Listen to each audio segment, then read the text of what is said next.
Buenas noches, colombianas y colombianos. En el año 2021 participó, fue testigo y protagonista del estallido social. Allí unos criticando, otros apoyando. En general, la juventud de Colombia decidió que era hora de abrir las oportunidades para ella y para el país. Al lado se juntaron los indígenas, al lado se juntaron los obreros, al lado se juntaron las amas de casa de los barrios populares, las mujeres jóvenes, porque sentían que era el momento después del COVID, después de la enfermedad, después de un gobierno que ante la enfermedad quiso poner impuestos a la sopa y a la comida, que era el momento ante tanta desigualdad y hambre generada por la tiranía y por la misma enfermedad. Pocos quizás entendieron ese mensaje popular. Quizás lo único que pensaron en las alturas del gobierno y del Estado de ese entonces era que había que matar, era que había que encarcelar, era que había que quitar ojos, era que había que envenenar con gases los barrios y que hablar es pecado y crimen, y los condenaron incluso a la cárcel, a la muerte. No supimos quizás entender como sociedad qué significaba el mensaje central de esa juventud y de ese pueblo que de los rincones de las grandes ciudades de Colombia salían a hacer una barricada y prender una hoguera. Solo después, apenas unos meses después, y porque quisimos que no hubiese violencia en Colombia, sino que se abriesen caminos pacíficos. Siempre hemos creído que la paz es la solución de Colombia. Entonces le pedimos a esa misma juventud, a ese mismo pueblo, que fuera a las urnas y decidiera su futuro. Y fueron. Y decidieron su futuro. Con paz, con esperanza, con alegría, votaron por el cambio de Colombia. No solo se movilizaron, sino que votaron. No hemos querido defraudar esa ilusión y esa esperanza del pueblo. Difícil sí nos ha tocado y se ha visto por qué. Pero la esperanza es fundamental en un pueblo que quiere construirse, en una nación que quiere ser grande. Y por eso las reformas que pidió ese pueblo, que no hubiera esclavitud en la fábrica o en el taller, que a la mujer no se le acosara sexualmente por querer trabajar, por un empleador, por un bandido, que al viejo se le diera un plato de comida y no se muriera triste en una plaza de mercado o en un parque solitario, quizás alcoholizado, ajeno al afecto, triste y muriendo. Que a la mujer se le dieran derechos laborales, que a la gente que ha sido excluida, y son la mayoría, de la posibilidad del derecho a la salud, pudiera tener un médico que se acercase a la casa, así esa casa estuviera situada en lo más lejos del planeta, allá cruzando una selva, allá en el desierto, allá en el lugar donde nunca ha mirado el gobierno, en donde no llega una EPS, allá donde vive el pueblo de Colombia. Quería que hubiese una reforma en donde la salud y por tanto la vida fuese posible. Esas reformas las presentamos al Congreso de la República hace 2 años. Le pedimos al pueblo de Colombia apoyarlas y pedimos y solicitamos consensos, un acuerdo nacional alrededor de las reformas. Lo que recibimos fue burla, engaño. Grandes próceres, entre comillas, de la oligarquía colombiana tratando de impedir que se hicieran las reformas en Colombia, tratando de mantener el orden injusto que dejaron después del COVID y que quizás ya tiene 1 siglo en Colombia, 2 siglos. Un orden que nos ha llevado a ser el país más desigual del mundo, pero que también nos está llevando por la misma razón a ser uno de los países más violentos. La vida pareciera escaparse en el país de la vida, en el país de la belleza, en donde por circunstancias geológicas hay como una especie de explosión vital de la naturaleza, pero al mismo tiempo los seres humanos que viven en esa explosión vital de los verdes, de la naturaleza y de la vida, se matan entre sí exclusivamente por codicia. Y esa muerte por codicia no es más sino la autodestrucción, la degeneración de nuestra nación, la posibilidad de perder una patria. La igualdad social, la justicia social, la justicia ambiental se levantaron como banderas políticas y ganaron las elecciones. Y el pueblo de Colombia mayoritariamente en campos y ciudades le solicitó al Estado construir justicia social, justicia ambiental. Y le dijimos a la oligarquía, vengan, hablen, conversemos, lleguemos a un acuerdo. Colombia no puede seguir siendo una sociedad de esclavos y de esclavas, de siervos y de siervas. Colombia tiene que ser una sociedad donde el pueblo pueda decidir, porque eso es una democracia.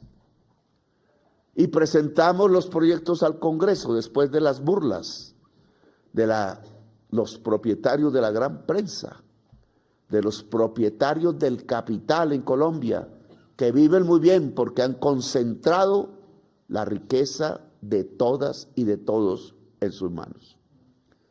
El Congreso de la República hizo una labor parcial. La Cámara de Representantes aprobó todas las reformas que le presentamos para construir justicia social. Las reformas presentadas no son un capricho del presidente, no son un devaneo ideológico, no es cierto que sean una improvisación, las ha discutido el mundo y muchos países las están implementando porque ya fracasó la otra idea creada en 1993, la de que un mercado actuando simplemente le iba a garantizar los derechos fundamentales a cada ciudadana y ciudadana de Colombia, y no fue cierto. Una minoría apenas se podrá pensionar en este país si no hay una reforma pensional. ¿Y por qué entonces no podemos hablar del derecho a pensionarse en Colombia? Como sí se habla en la mayoría de los países del mundo. ¿Y por qué no podemos pensar que hay un derecho a la salud y no negocio simplemente? Y que una persona que se enferma pueda ser salvada si la ciencia y la tecnología lo permite y no muera simplemente porque tiene que esperar a un negociante para ver si sus costos de su enfermedad son demasiado altos y se le disminuyen las ganancias. Para ver si la fábrica deja de ser una esclavitud, si el trabajo deja de ser esclavo. ¿Cómo así que Colombia tiene la jornada más alta de la OCDE y la más baja productividad? ¿A quién se le ocurrió que en el siglo XXI las ganancias salen de tratar como esclavos a los trabajadores y hacerlos trabajar entonces 12 horas, 13 horas y no pagarles sus horas extras ni el trabajo de sus festivos? No darle el derecho a una mujer cuando menstrua que puede estar en su casa descansando porque se bajan las ganancias y la mujer tiene que aguantarse entonces. O que un aprendiz joven tenga que ser tratado casi sin salario a pesar que trabaja para un patrón. El primer empleo no es esclavitud, es derecho. Y por tanto debe ser tratado con la dignidad de cualquier trabajador o trabajadora. No por ser joven se es esclavo. ¿O cómo se les ocurre decir que entonces se acaba el empleo si los médicos o las médicas residentes reciben un salario? Lo que nos están gritando hoy en la cara es que Colombia no puede ser justa. Algunos congresistas, incluso levantando la cruz, le rezan es al rico Epulón y no a Jesús, el carpintero. Algunos congresistas están viciados por la codicia, porque reciben dinero de quienes le están quitando los derechos al pueblo, como sucedió con el dueño de Colsanitas, rompiendo por completo la Constitución de Colombia. ¿Qué hacemos entonces? No es irnos a la casa, no es decir los jóvenes que murieron en el estallido social murieron y adiós. No es pensar que hay que burlarse del voto popular del año 2022. No, señores ni señoras.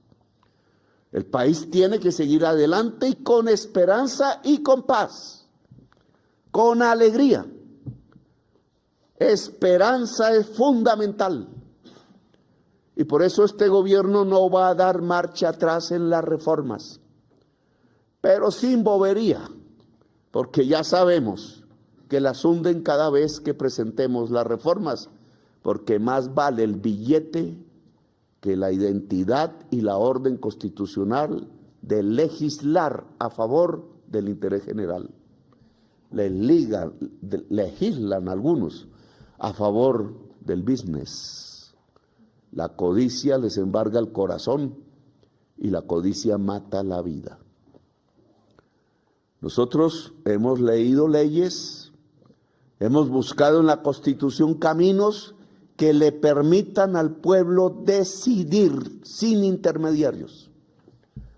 Que sea el pueblo el que decida si quiere la reforma pensional o no, si quiere la reforma a la salud o no, si quiere la reforma laboral. Prácticamente convocar al pueblo que decida si quiere ser esclavo o quiere ser libre y digno. Es al pueblo al que le corresponde esa decisión. Y en esa medida hemos convocado al pueblo a las calles, a movilizarse, a la señora que puede recibir un salario digno y no un contrato de 3 meses. Al joven que puede tener un primer empleo con salario real. Al vendedor ambulante, al pequeño empresario que saben que si el pueblo de Colombia tiene mejores ingresos, venderá más y su empresa será más grande. La empresa es más grande no porque se le rebaje el salario a los trabajadores, sino porque si los trabajadores de Colombia tienen mejor salario, compran más. La empresa se agranda si vende más. Es la ley del capitalismo. Y eso implica salario digno, jornada laboral digna, dignidad. Yo invito al pueblo a movilizarse, a los indígenas a las calles, al campesinado a las calles, porque quieren mantenerlo sin pensión. A toda la población rural que le han quitado el puesto de salud, que no hay el hospital de primer nivel, porque prefirieron llevarse el dinero público a hacer campos de golf en Miami y a tener jet particular. Se robaron el dinero de la salud y hay unos congresistas que quieren pagos porque se sigan robando el dinero de la salud. ¿Y qué pensar entonces de convocar al pueblo obrero, al pueblo trabajador, a la gente asalariada? Porque tener salario digno no es pecado, es dignidad. Y porque Colombia puede crecer así, a través de la dignidad. Vamos a convocar a una consulta popular. Es el Senado en su plenaria, a la cual le quisieron impedir la discusión de las reformas por 8 congresistas de la Comisión Séptima, la que debe decidir en un concepto favorable y en una sola votación antes de un mes. El presidente de Colombia presentará la convocatoria a una consulta popular para las reformas sociales que implican la justicia social en Colombia.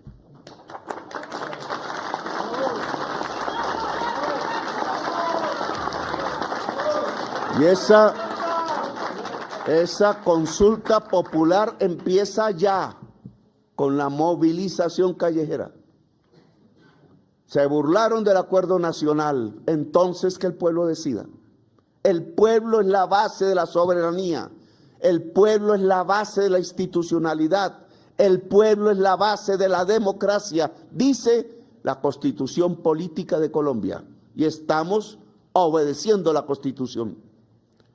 Por tanto, si hay un bloqueo institucional contra este gobierno, porque decidieron burlarse de las juventudes que salieron en el estallido social del año 2021, porque decidieron burlarse del mensaje central del voto popular en las elecciones presidenciales del año 2022, porque quieren sacarle el cuerpo a reformar a Colombia para que sea justa, viva y en paz.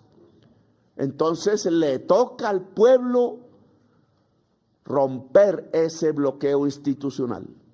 Un bloqueo institucional es una dictadura del establecimiento de los ricos epulones de Colombia que no quieren sino codicia y egoísmo. Pues le corresponde al pueblo romper esa dictadura, romper el bloqueo institucional en el que tienen sumido al gobierno como una tenaza esperando dar el golpe de Estado definitivo. No, lo que va a haber es democracia, lo que va a haber es esperanza, lo que tiene que haber son cambios y transformaciones. Colombia lo necesita y por eso desde ya no solo la movilización, sino votar en las urnas de la consulta popular si se quiere ser esclavo o se quiere ser libre y digno en el trabajo productivo.